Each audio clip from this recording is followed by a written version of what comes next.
카페에서 들려주는 어른들의 자장가 수면의 낭독 순항입니다. 변영주 감독은 한 인터뷰에서 이렇게 말했습니다. 지금의 20대들은 먹는 종류가 너무 적다고 생각합니다. 예를 들면 먹는 책의 종류가 적습니다. 가끔 작가를 꿈꾸는 사람을 보면서 글을 쓰고 싶다는 사람이 왜 저렇게 소설을 안 읽지? 라고 생각할 때가 있어요. 20대의 가장 큰 장점이 뭔가요? 무분별한 체력이잖아요. 익숙하지 않은 것에 버틸 수 있는 거죠. 그것에 힘이 있다고 생각합니다. 그래서 오히려 권해드리고 싶은 영화보다는 예술 문화를 향유하는 취향을 넓히라고 말씀드리고 싶어요. 젊었을 때 자신의 취향이 넓어야 점점 좁아지면서도 계속 즐길 수 있는 것이 남아있게 됩니다. 변영주 감독의 이 인터뷰를 읽고 짧은 반성을 했어요. 책도 영화도 사람도 편식하지 말자라고. 이렇게 그저 듣는 것만으로도 다양한 책을 먹을 수 있는 이 시간. 오늘 함께할 책은 김혜란 작가의 읽기 좋은 이름입니다.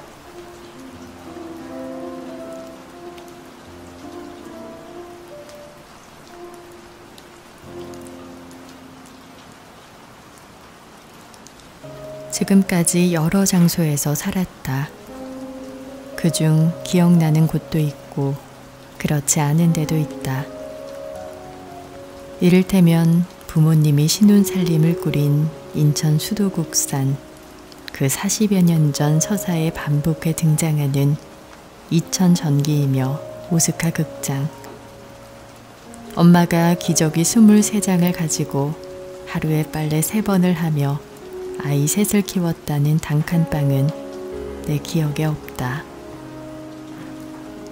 그 공간들은 순전히 이야기의 형태로 내 몸에 남아있다. 그 다음 방, 또 다른 새방도 마찬가지다. 모두 내가 서너 살 되기 전에 겪은 곳이라 그럴 거다. 반면 이미 사라진 지 오래나 지금도 가끔 꿈에 나오는 장소가 있다. 이제껏 경험한 거주 공간 중 내게 가장 큰 영향을 준 곳, 만나당이다. 만나당은 내 어머니가 20년 넘게 손칼국수를 판 가게다. 우리 가족은 그 국수집에서 8년 넘게 살았다. 머문 기간에 비해 만나당이 내게 큰 의미를 갖는 것은 그곳에서 내 정서가 만들어졌기 때문이다. 때론 교육이나 교양으로 대체 못하는 구매도 학습도 불가능한 유년의 정서가. 그 시절 뭘 특별히 배운다거나 경험한다는 의식 없이 그 장소가 내게 주는 것들을 나는 공기처럼 들이마셨다. 점심때면 만나당에 수많은 손님과 더불어 그들이 몰고 온 이야기가 밀물처럼 들어왔다, 썰물처럼 빠져나갔다. 국수는 빠른 음식이라 면이 퍼져도 국물이 식어도 안 됐다. 그곳에서 나는 여러 계층과 계급, 세대를 아우르는 인간 군상과 공평한 허기를 봤다. 요리가 미덕이고 의무이기 전에 노동인 걸 배웠고, 동시에 경제권을 쥔 여자의 자신만만함이랄까, 삶이 제 것이라 느끼는 사람의 얼굴이 긍지로 빛나는 것 또한 봤다. 당시 어머니는 돈 버는 게 재밌었다 한다. 젊어 하루 쉬는 게 늙어 보약 몇 채 먹는 것보다 훨씬 낫다는 어른들 말이 무슨 뜻인지 모를 정도로 신이 났다고. 손님이 하도 많아 하루에 밀가루 2포대 반을 개어본 적 있다는 말도 자랑처럼 흘렸다. 어머니는 그렇게 번 돈으로 세 딸을 가르치고 생활을 꾸리고 나중에는 집도 장만했다. 집이란 걸 처음 사보는지라 실평수를 듣고도 가늠 못하다. 나중에 건물이 다 지어진 걸 보고서야 집이 너무 좁은 걸 알고 실망했다고. 몇 년 살다 더 큰 데로 옮기기로 했는데 이상하게 그때부터 돈이 잘 안 벌리더라 라는 말도 희미하게 보탰다. 잠깐 맛본 삶의 절정이랄까, 호시절이 그렇게 짧을 줄 몰랐다는 말을 평생 밀가루 묻혀 기름기 하나 없는 손을 바라보며 조그맣게 웅얼거렸다. 그렇다고 어머니가 당시 번 돈을 모두 생활에 쏟아부은 건 아니다. 지금도 나는 방문 판매원이 가져온 아름다운 화장품병을 유심히 살펴보던 어머니의 젊은 옆얼굴이며 남대문 시장에서 수입품을 떼다 팔던 아주머니에게 어머니가 비전 냄비나 코끼리 보온 도시락을 비롯해 특이한 그릇과 카펫을 주문하던 모습을 기억한다. 그러다가 나중엔 식당 홀과 마주한 딸들 방에 피아노까지 놔주셨다. 나는 우리 삶의 생존만 있는 게 아니라 사치와 허영과 아름다움이 깃드는 게 좋았다. 때론 그렇게 반짝이는 것들을 밟고 건너야만 하는 시절도 있는 법이니까. 어머니는 밥 장사를 하면서도 인간이 밥만 먹고 살 수 없다는 걸 알았고, 그래서 기꺼이 아무 의심 없이 딸들에게 책을 사줬다. 동시에 자기 옷도 사고 분도 발랐다.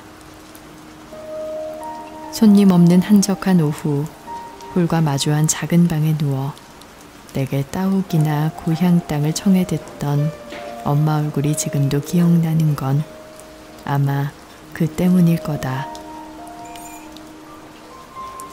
피아노 연주에 맞춰 허공에서 발박자를 맞추던 엄마의 작은 발이랄까.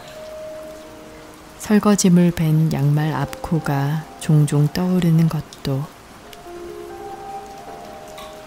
우리 가족은 재래식 화장실과 삼익 피아노가 공존하는 집에 살았고, 훗날 이때 경험을 바탕으로 나는 칼자국과 도도한 생활 같은 단편을 쓸 수 있었다.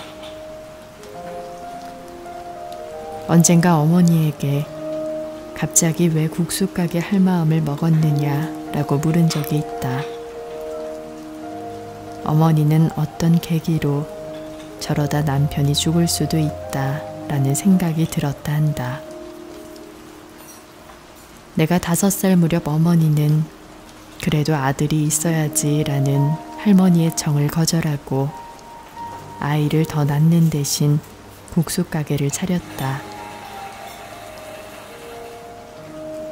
본가에 들어와 살림과 농사를 맡으라는 요구 또한 받아들이지 않고 자기 삶을 꾸렸다. 어머니가 종일 밭을 메고 고추를 따는 사이 하루 2번씩 껴들 깨끗하던 우리 몸에 이가 생기는 걸 목도하고서였다. 어떤 관계에서는 식구니까 혹은 식구끼리라는 말이 줄곧 일방통행으로 쓰인다는 걸 깨닫고서였다. 어머니는 훗날 삶이 자신의 긍지를 무너뜨리고 멱살을 쥐어잡고 흔드는 와중에도 각기 다른 지역에서 공부하던 세 딸의 학비와 방세, 생활비를 모두 대셨다. 그러면서 한 번도 우리에게 생계를 책임지라는 말을 하지 않았다. 만나당은 내 어머니가 경제 주체이자 삶의 주인으로 자의식을 갖고 꾸린 적극적인 공간이었다. 어머니는 가방끈이 짧았지만 상대에게 의무와 예의를 다하다 누군가 자기 삶을 함부로 오려가려 할 때 단호히 거절할 줄 알았고, 내가 가진 여성성에 대한 긍정적 상이랄까 태도를 유산으로 남겨주셨다. 나는 내가 본 게 무언지 모르고 자랐지만 그 공간에 밴 공기를 오래 쐬었다. 타닥타닥 타자치는 소리와 비슷하게 평온하고 규칙적인 도마질 소리를 들으며 밀가루를 먹고 무럭 자라 19이 되었다. 고3 여름방학 때 나는 사범대학에 가라는 어머니의 뜻을 거스르고 몰래 예술학교 시험을 봤다. 그건 내가 부모에게 한 최초의 거짓말은 아니었을지라도 결정적 거짓말이었다. 나를 키운 8할의 기대를 배반한 작은 2할. 나는 그게 내 인생을 바꿨다고 생각한다. 동시에 내가 그런 결정을 내릴 때까지 내 몸과 마음을 길러준 8할. 갈수록 뼈가 닳고 눈과 귀가 어두워져 가는 그 8할에 대해서도 자주 생각한다.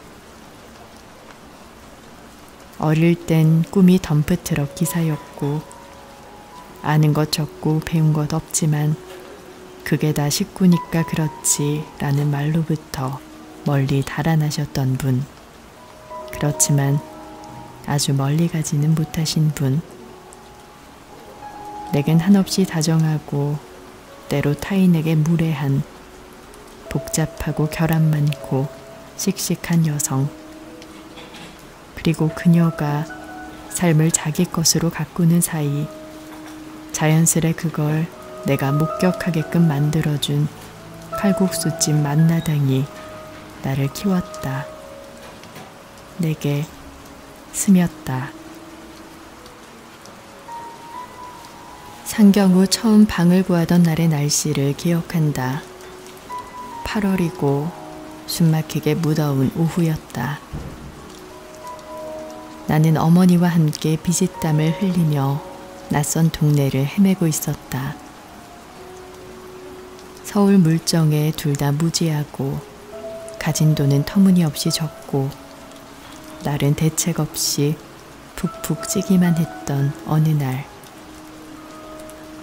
그럴듯한 방을 얻지 못해 골이 난 나를 길가에 한참 세워두고 장녀라는 도시 한복판에 선 어머니의 얼굴은 땀과 파운데이션이 뒤범벅된 탓에 진흙처럼 금방 흘러내릴 듯 했다. 우리는 너무 지친 나머지 당장 눈앞에 보이는 집에 들러 얼렁뚱땅 계약을 했다. 이상하리만치 천장이 높고 깊고 서늘한 방이었다. 다행히 계약 조건이 맞아 어머니는 내게 몇 평의 애잔함을 떼어줄 수 있었다. 그날의 기다랗던 정오, 이 땅의 진한하고 유구한 상경의 역사 속에서 우리는 방을 구한 뒤 머리를 맞대고 함께 팥빙수를 먹었다. 깊은 피로 사이로 투명하게 부딪히던 얼음소리, 하얗게 질린 여름 하늘, 앞으로 내가 살아가야 할 수도의 볕은 누군가를 탓해도 좋을 만큼 충분히 강렬했고, 어머니는 고양행 버스에 오르는 순간까지도 연신 땀을 훔쳐댔다.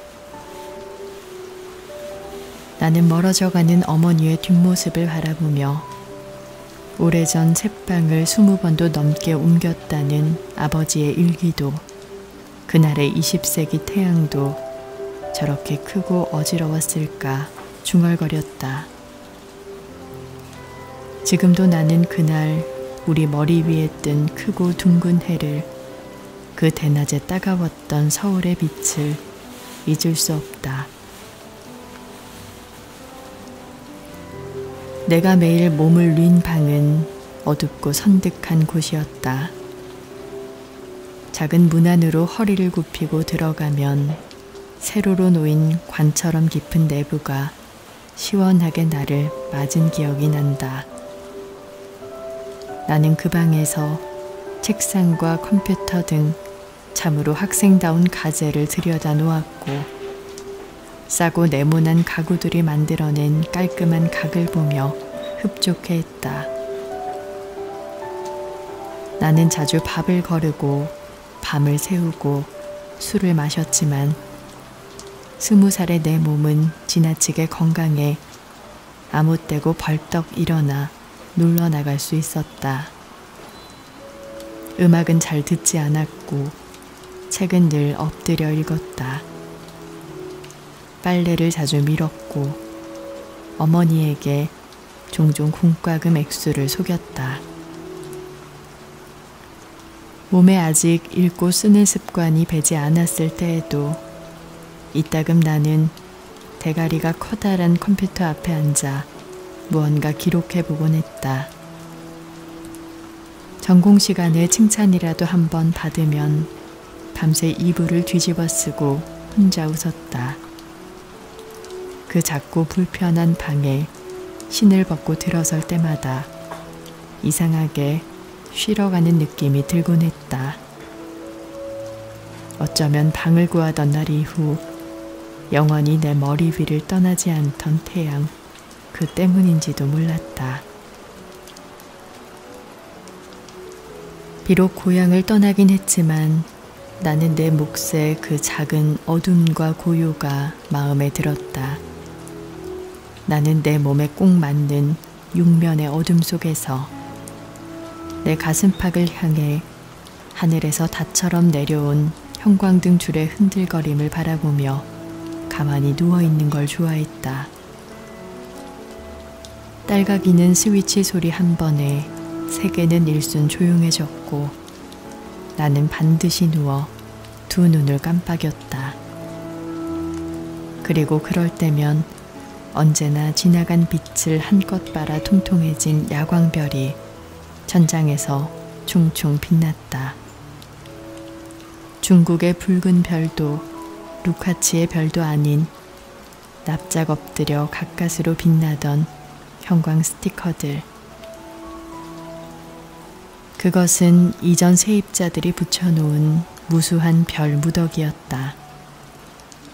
이사 오자마자 그 별을 떼어내려 무척 노력했지만 대체 어떻게 붙였는지 모를 정도로 그것은 손에 닿지 않았고 희망처럼 쓸데없이 접착력만 좋았다.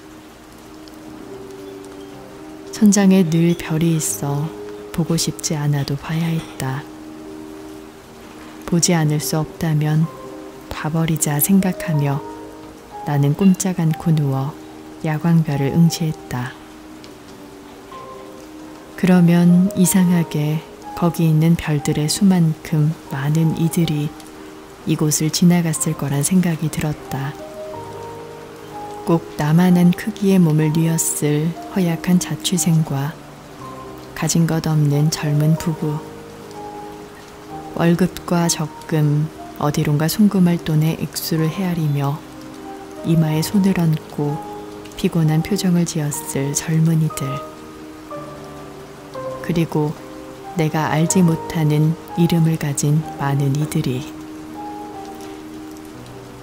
몇 년째 책장에 꽂아둔 채 읽지 않은 오디세우스는 내게 아직 떠난다 라는 말도 한 번 못 붙여보고 있는데 이 사람들은 대체 언제 이렇게 많이 떠나오고 또 떠나간 걸까? 모처럼 찾아온 고요 속에서 아늑한 어둠을 방해하는 발광물질을 보며 나는 심란해했다.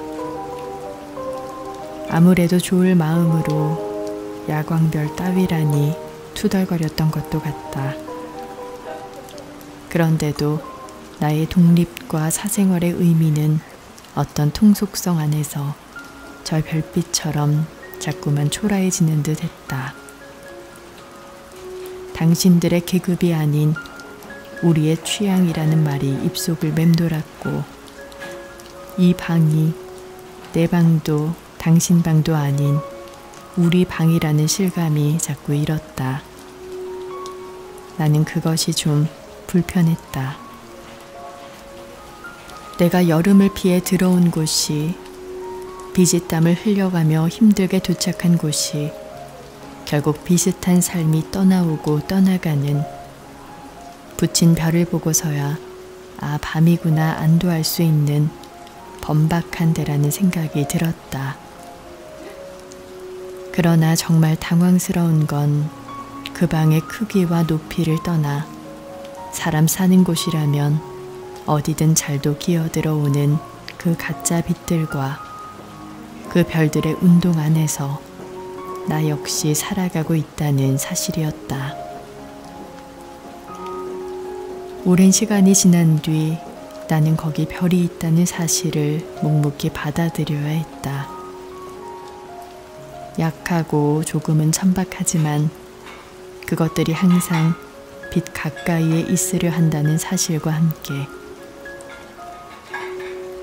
그곳을 떠난 지 몇 해가 지났고 그 방은 이미 헐려 사라졌지만 이따금 나는 내 성정의 경박하고 아름다운 어떤 부분, 내가 껴안는 상스러움의 많은 부분은 그 별들의 영향에서 나온 게 아닐까 생각한다.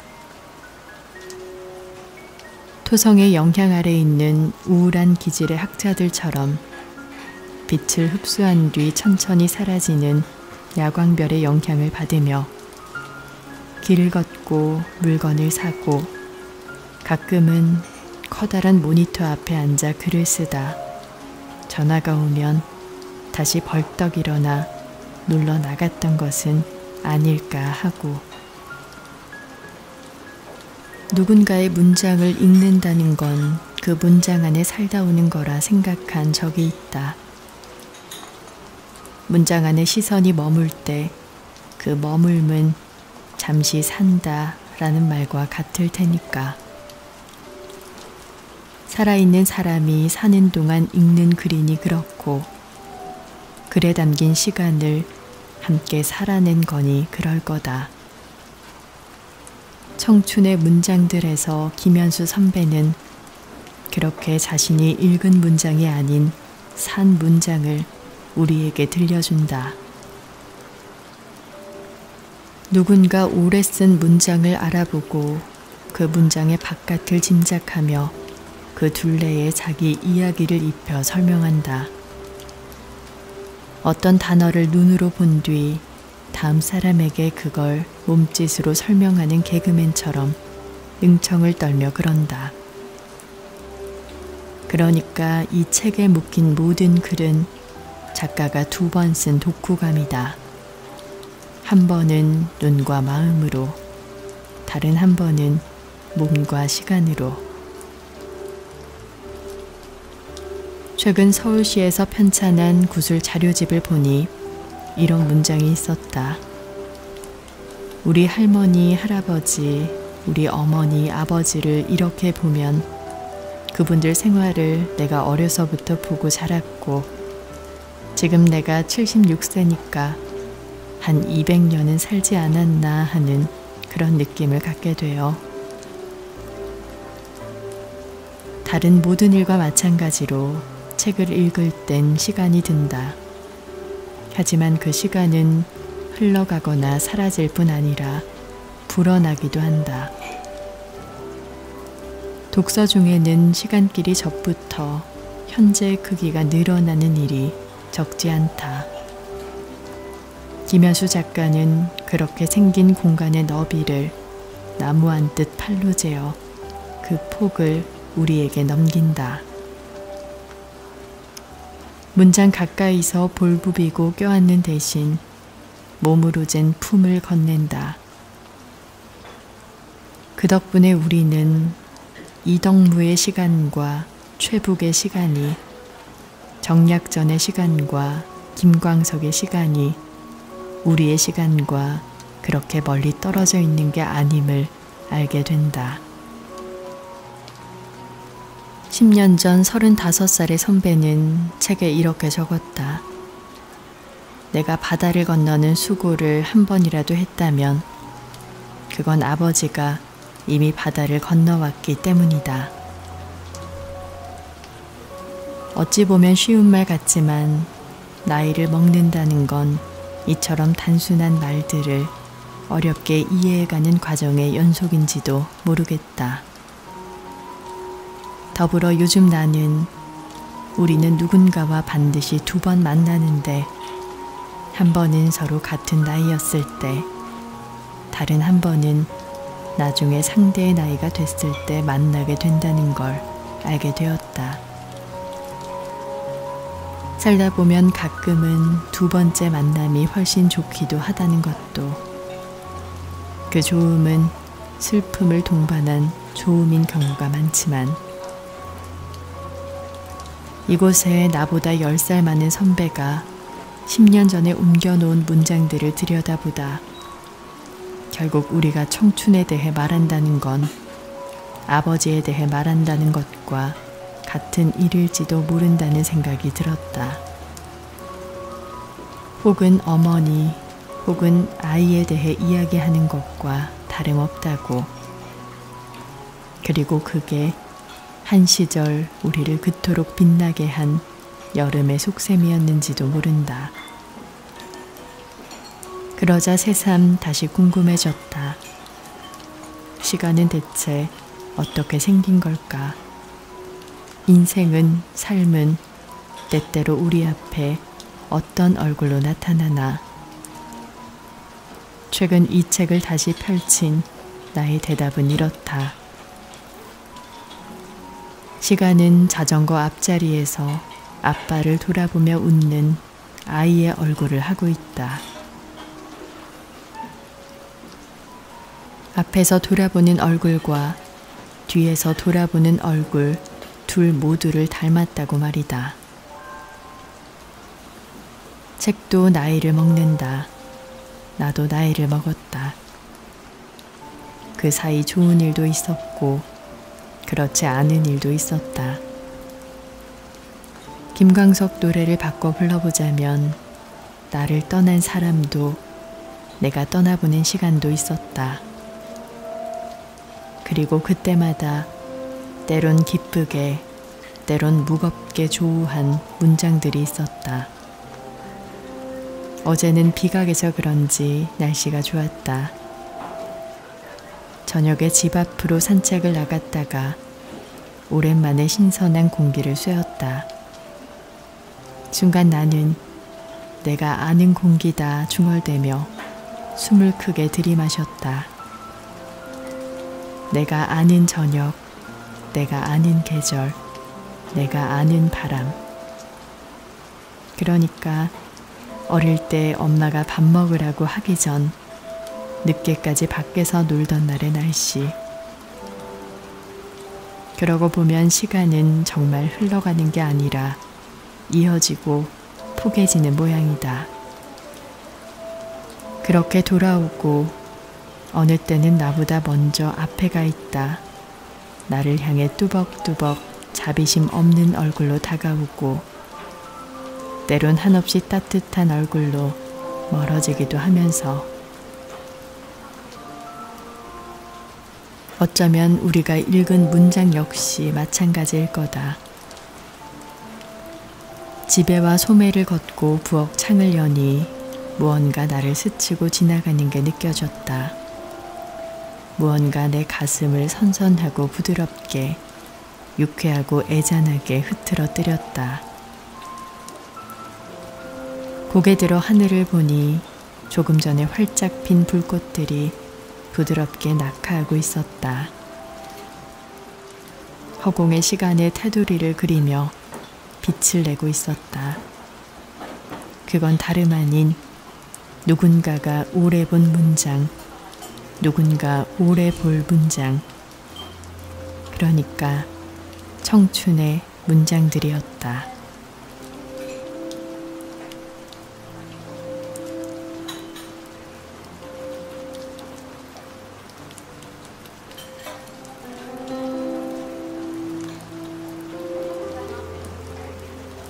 오늘의 책은 김애란 작가의 읽기 좋은 이름이었습니다. 익숙하지 않은 것에 버틸 수 있는 힘. 젊은이들에게는 많은 것들을 경험하며 버틸 수 있는 체력을 의미할 겁니다. 하지만 그렇게 쌓인 경험들을 통해 우리는 원치 않는 상황도 버틸 수 있는 강한 정신적인 힘을 길러갑니다. 저항하고 싸우든 포기하고 돌아서든 혹은 지나가기를 기다리든 그 방법이야 어떻든 우리는 각자의 방식대로 살아가고 있어요. 누가 뭐래도 내가 가장 행복할 수 있는 방향으로 살아가면 되는 겁니다. 오늘 하루도 잘 싸웠고 내일도 앞으로도 우리는 익숙하지 않은 것들을 매일 배워가며 잘 버텨낼 거라고 위로를 건네보는 밤입니다.